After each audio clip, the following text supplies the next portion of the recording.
Salut les amis, bienvenue dans ce nouveau numéro de Money Time. Nous sommes heureux, j'espère que vous allez bien. Nous sommes super heureux d'être en votre compagnie pour ce jour. Aujourd'hui, on va célébrer encore les grands sportifs, on va célébrer les grands footballeurs. Commençant par deux grands sportifs qui ont fait les beaux jours de leur club du côté de la Lettonie. Vous le voyez derrière moi, juste derrière moi, je m'éclipse un tout petit peu pour voir Fabrice Ondoa tout sourire, vainqueur de la coupe du côté de la Lettonie avec le FS Riga. Ils ont réussi, ils n'étaient pas seuls puisqu'il y a également Rostan Djiki qui lui aussi a été sacré aux côtés de Fabrice Ondoa pour cette coupe pour la saison 2023-2024. Fabrice Ondoa donc sacré avec sa formation, lui qui a connu un tout petit peu une période difficile l'année dernière, avec la formation du Nîmes Olympique. Là, il a une cure de jouvence.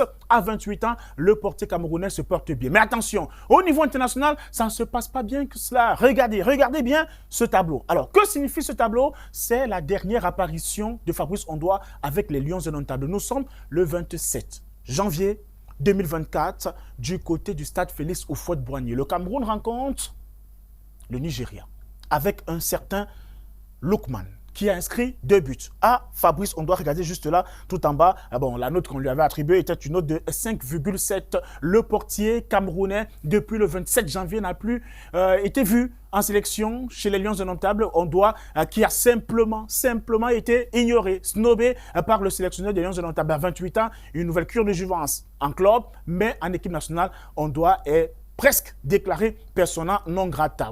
On vous demande, vous pose la question chez les internautes, aimeriez-vous revoir Fabrice Ondoa au sein de la tanière? La réponse en commentaire. Vous allez nous laisser vos petits commentaires et qu'on va lire lors de la prochaine édition. Un lion indomptable pouvant en cacher un autre, on parle à présent de Bryan Mbeumo. Lui, il fait les beaux jours de non seulement la tanière, mais surtout de son club du côté de la Première Ligue anglaise. Regardez le tableau derrière nous qui vous est proposé par les équipes de Branly Mambou. On a là Bryan Mbeumo, on a Cameroun, nationalité, le club Brentford, on a poste milieu offensif, mais regardez.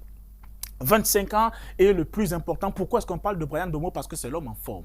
En 10 matchs de championnat, c'est 8 buts, inscrits 4 passes décisives. Regardez, il porte haut le drapeau du Cameroun. Tout là, juste là, en bas du drapeau de la Norvège, c'est bien sûr celui de Bryan Mbeumo, le joueur de Brentford, qui totalise 8 buts. Regardez juste là, au bout, 8 buts, et Erling Haaland en a plutôt 11. Bryan Mbeumo est donc l'homme en forme de cette formation de Brentford à 28 ans. Lui qui est né le 27 août 1999, Bryan Mbeumo, c'est l'un des joueurs qui pourrait probablement quitter la Première Ligue l'année prochaine, peut-être aller en Espagne, mais on l'annonce aussi dans plusieurs clubs du côté de la Première Ligue, pourquoi pas un Big Four. Bryan Mbeumo, affaire à suivre avec ce joueur. On va quitter la Première Ligue pour parler à présent de la Ligue des Champions.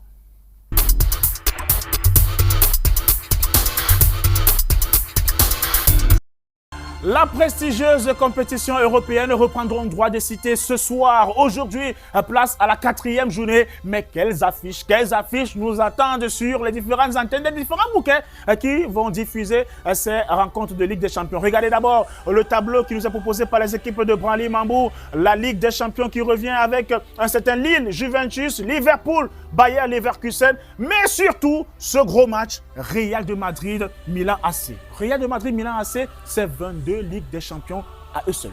22 Ligues des Champions à eux seuls. On aura 15 du côté du Real de Madrid, 7 du côté de l'AC Milan. Mais cette affiche nous renvoie à un calendrier grec. On est à la saison 1957-1958. Le Real de Madrid croise l'AC Milan en finale de la Ligue des Champions. Regardez ce magnifique tableau qui nous est proposé par les équipes de Branly Mambou. Ça, c'est la finale 57-58. Le Real de Madrid l'emporte 3-2 au tir au but après un début partout en cours de rencontre. Et là, il y avait un certain Di Stefano, emblème, légende du côté du Real de Madrid. Et regardez, du côté du Milan AC, là, tout là-haut, Maldini, qui était bel et bien présent. On parle du père et non du fils. Voilà donc pour ce qui est d'un tour à l'histoire. Revenons maintenant en 2024, des forces en présence. Regardez la communication du Real de Madrid. Le Real de Madrid sur ses réseaux sociaux pour annoncer la rencontre de ce soir. Regardez les insignes des rencontres des équipes. Là, on a le Real et là, on a le Milan AC.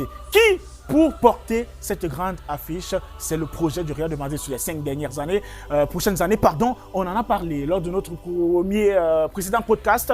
C'est Kylian Mbappé qui porte tout le poids. Alors, il y a 2 analyses qui s'offrent à nous. Kylian Mbappé pour cette affiche.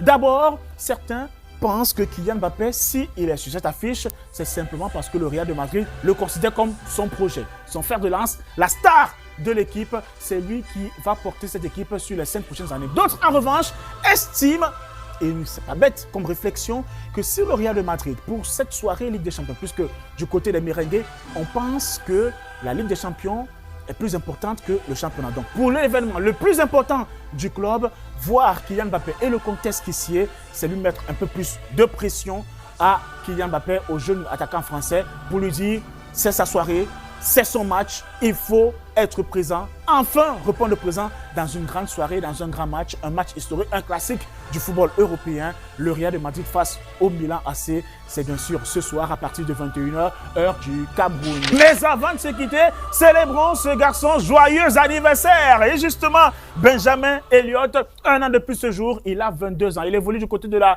Ligue 1, 3e division en Angleterre. Avec sa formation de Reading, il est fort. Il fait une belle saison, rompu à la tâche. On fera un focus sur lui dans les prochaines aventures de ce numéro de Money Time. Benjamin Elliott, aujourd'hui, il a 22 ans. Il est né un 5 novembre 2002. Joyeux anniversaire à lui. Il a déjà une sélection avec les Lions indomptables. On le reverra probablement encore et encore avec cette tunique vert, rouge et jaune. On se donne rendez-vous pour d'autres aventures. Ciao, ciao, bye bye.